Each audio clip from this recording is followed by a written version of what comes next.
সম্মানিত সুধী, আশা করছি ভালো আছেন।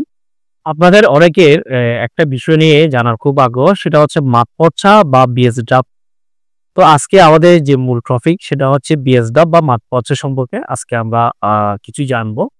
বিএসডাব্লিউ হচ্ছে এমন একটা নথি, যে নথিতে আপনারা যে বিষয়টা পাবেন সেটা হচ্ছে বিএসটা ফাইনাল হওয়ার আগে, বিএস জরিপ খতিয়ান ফাইনাল হওয়ার আগে যে নথিটা ড্রাফট বইয়ে লিপিবদ্ধ করা হয়, এটা বিশেষ করে যারা আপনার সার্ভেয়ার আছে সরকারি পক্ষ থেকে মাঠ জরিপে গিয়ে তারা দেখে যে বর্তমান মালিক কি ওই অংশটার মালিক আছে কিনা, বা এটা কি বেচা কিনে হয়েছে কিনা।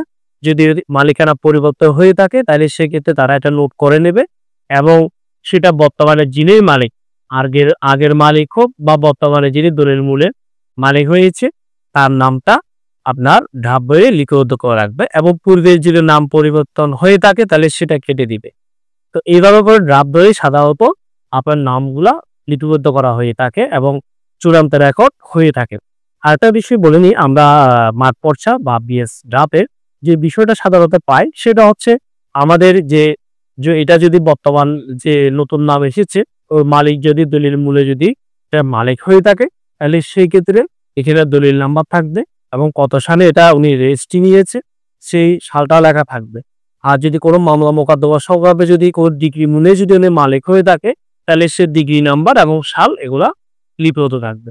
তো ডিএস ডাক্তার বলে তো আমরা যে বর্তমান নাম ডিএস জরিপে কিভাবে উনি এসেছে এটা জানার জন্য মূলত ডিএস ডাব বা মাঠপর্চা খতিয়ানটা আপনার প্রয়োজন হয়।